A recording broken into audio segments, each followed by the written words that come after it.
여러분 안녕하십니까? 헬로티비 뉴스입니다.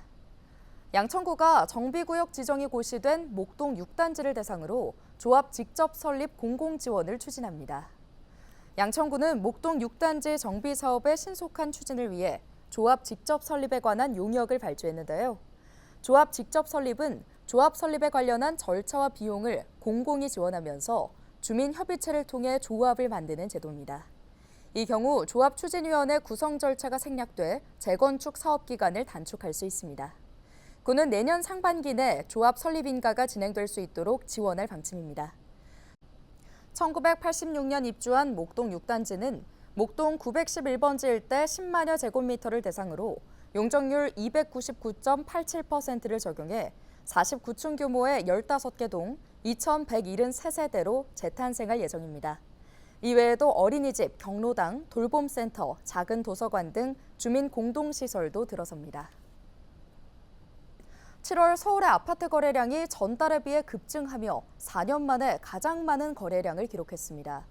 특히 재건축과 토지거래 허가구역의 해제에 대한 기대감이 높아지고 있는 양천구의 아파트 거래량이 눈에 띄게 늘었습니다. 김호 기자의 보도입니다.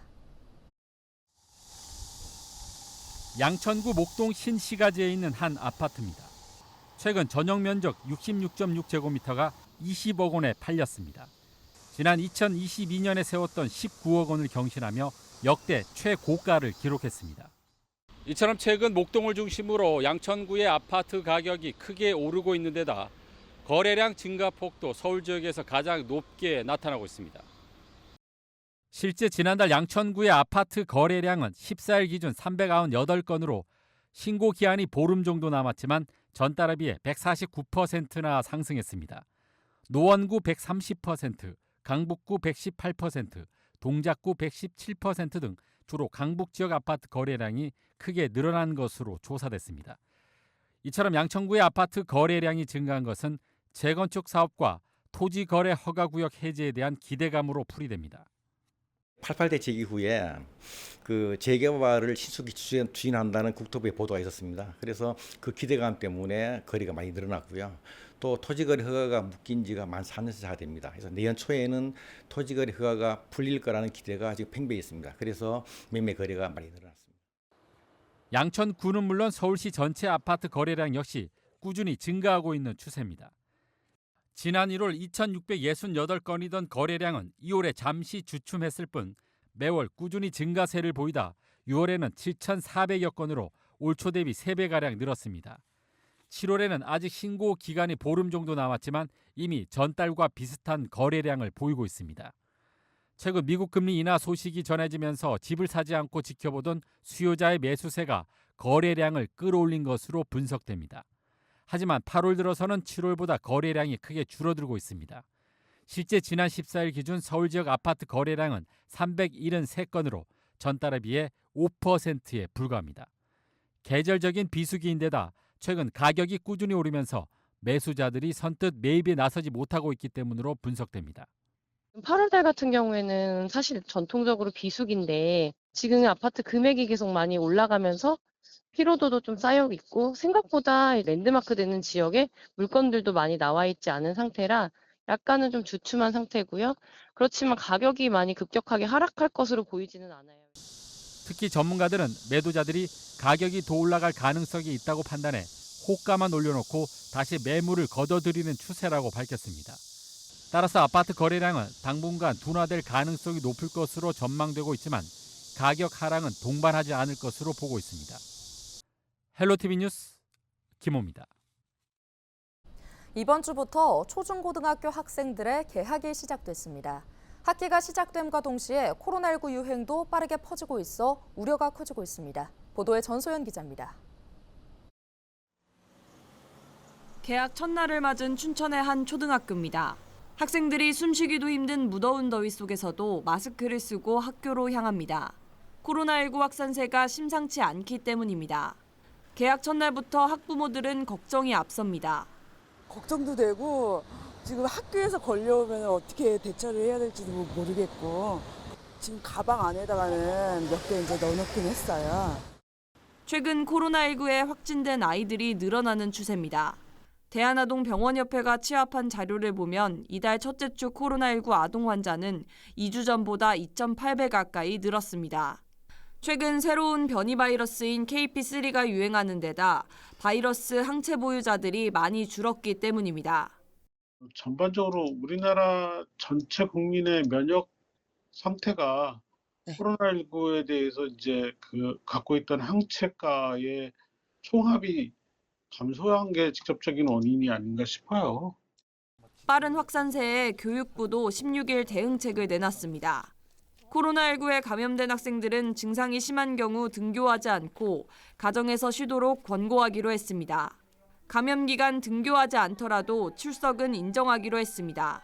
다만 코로나19는 법정 4급 감염병이라 격리 의무 조치는 없습니다. 일반 학생뿐만이 아니라 나머지 부분도 마찬가지라서 학생만을 그렇게 강하게 할 이유는 없다라는 게 방역 당국 의견인 거고요. 확진되면 증상이 없어질 때까지 이제 가정에서 쉬도록 기간을 부여하면서 이제 그 기간만큼은 결석이지만 출석 인정하고 있거든요. 감염병 전문가들은 코로나19 확산세가 이달 말 정점을 찍을 것으로 보고 있습니다.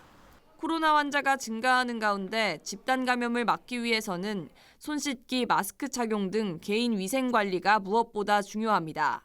헬로티비 뉴스 전소연입니다. 연일 폭염이 기승을 부리면서 바닷물의 온도도 올라가고 있습니다.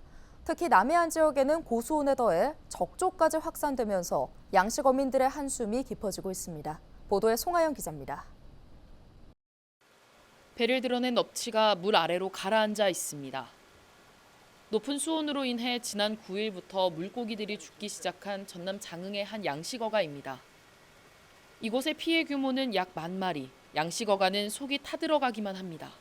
지금 이게 출하 사이즈거든요. 키로가 지금 2kg 넘어가는 강어들인데 어떻게 보면은 진짜 고생해서 키워놨는데 저희가 판매를 시기가 지금 다 됐어요. 지금 판매하려고 좀 준비하는 과정이었는데 가슴이 많이 아프죠. 등량만의 온도가 평년보다 2도 이상 높은 고흥 지역 양식어가도 사정은 마찬가지입니다. 최근 등량만의 물을 끌어다 쓰는 한 육상 양식장에서는 강도다리와 넙치 25만 마리가 떼죽음했습니다. 고흥군은 정확한 폐사 원인을 밝히기 위해 조사에 나섰습니다. 이런 가운데 지난 9일 고흥 등량만 등에는 적조주의보가 내려진 상황. 앞서 적조 예비특보가 내려진 지 일주일 만입니다. 이렇다 보니 인근 양식어가들은 긴장의 끈을 놓지 못하고 있습니다.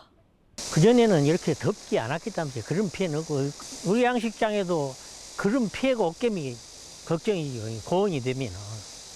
전남도는 피해 최소화를 위해 액화산소와 황토 등을 확보하고 비상체제에 돌입했습니다. 하지만 고수온과 적조로 인한 어민들의 이중고는 계속될 전망입니다.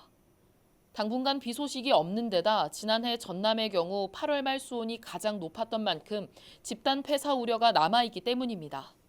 28도 이상 수온이 계속 유지돼가지고 작년에 폐사가 많이 났었는데 올해도 당분간은 지금 수온이 그대로 유지될 것으로 이렇게 생각이 됩니다.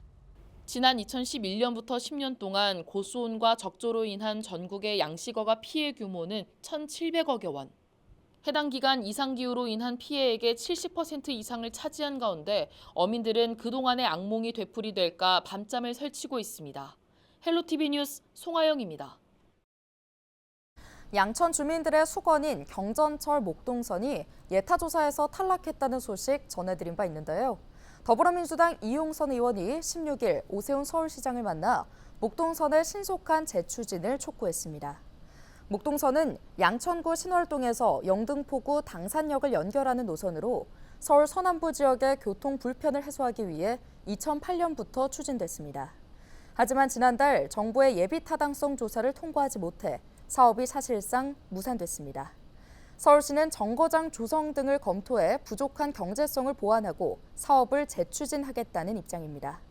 이용선 의원은 목동선의 경우 경제성이 낮아 민간 투자 사업으로는 진행이 안 돼 재정 사업으로 전환했는데 재정 사업도 경제성을 이유로 안 된다는 것은 신월동 교통 소외 지역 주민들을 외면하는 처사라고 지적했습니다.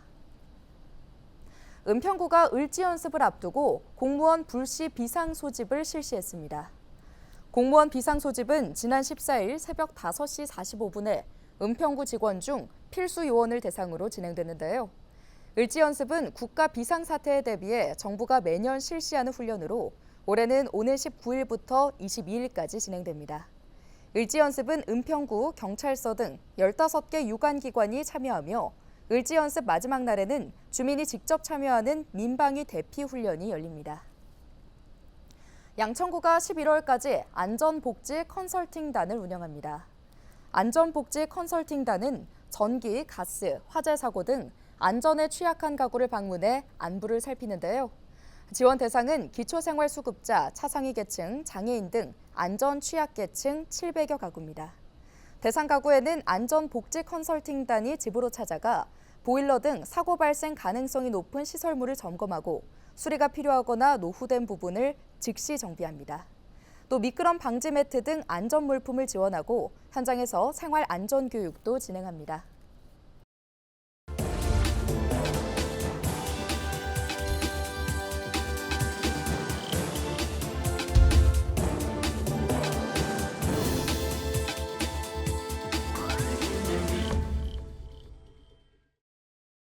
케이블 TV 공동기획 지역을 살려라 순서입니다. 세종에서는 세종 미래마을 조성 사업이라는 이름으로 빈집 정비가 이루어지고 있는데요. 빈집을 주차장과 공원 등으로 이용하는 것에서 나아가 마을 소득 사업으로까지 연결하겠다는 비전을 품고 있는 마을을 소개합니다. SK 브로드밴드 김우순 기자입니다. 마을 한편에 카라반이 자리에 있고 그늘막 아래선 동네 어르신들이 모여 담소를 나눕니다. 그 앞엔 푸른 잔디와 야생화까지 심어져 있어 마치 캠핑을 온 듯합니다. 원래는 마을에 빈집이 있던 자리입니다. 흉물스럽던 농촌 빈집이 마을 사랑방으로 탈바꿈한 겁니다. 이거 해놓고 나서 와서 보니까 너무 좋은 거야. 그래 여기 캠핑카 저기 해서 놓고 와서 놀다 가면 좋겠다. 그런 생각도 했어요. 이 마을에 있던 빈집은 모두 15동. 이 중 8동이 철거또는 정비돼 사랑방뿐만 아니라 나눔 주차장이나 소규모 공원 등으로 활용될 예정입니다. 빈집을 철거하고 생겨난 공터입니다. 이 마을은 앞으로 이곳을 어떤 목적으로 활용할지 주민 협의를 통해 결정할 예정입니다. 농촌마을의 빈집 정비로 정주 환경을 개선하는 일명 세종 미래마을 조성 사업의 일환입니다. 세종시는 오는 2026년까지 모두 10개 마을을 조성한다는 계획인데 단순 빈집 정비에 그치지 않고 마을 소득 사업으로까지 확장해 나가는 게 최종 목표입니다. 농촌이 소멸돼가는 이런 부분들을 방지하고자 저희가 소득 사업을 거기다가 넣어주고 궁극적으로는 외부에 나가 있던 분들이 농촌으로 다시 돌아올 수 있게끔 해주는 그런 사업으로 다 가고자 하는 겁니다. 소유주는 빈집을 정비하는데 비용이 들지 않아 부담이 적고 마을 주민들에겐 생활 환경이 개선되는 일석이조의 효과가 기대됩니다. 주민 여러분들이 엄청 좋아하고 호응하고 있습니다. 어차피 빈집이 있었던 것이 험악한 곳이 이제 사라지니까 조금 주민들은 참 고맙다고 생각하고 있습니다. 다만 고민은 지속 가능 여부입니다. 세종 미래마을은 기존의 여러 농촌 정비 사업을 한 곳에 집중하는 방식인데 마을당 수억 원의 예산이 소요돼 중장기적으로 이끌어갈 수 있을지 미지수입니다. 결국 지속 가능하기 위해선 정부 지원이나 제도적 뒷받침이 무엇보다 절실해 보입니다. BTV 뉴스 김우순입니다.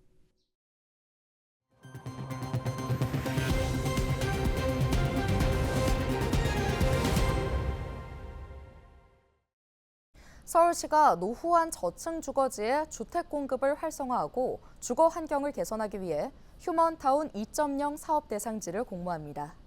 휴먼타운 2.0 사업은 전면 철거가 아닌 개별 건축을 지원하는 방식으로 다가구, 다세대 주택의 신축 리모델링 등 주택 정비를 지원하는 방식인데요.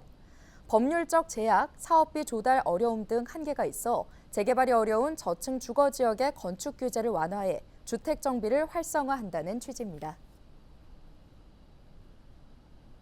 오늘 준비한 소식은 여기까지입니다. 함께해 주신 여러분 고맙습니다.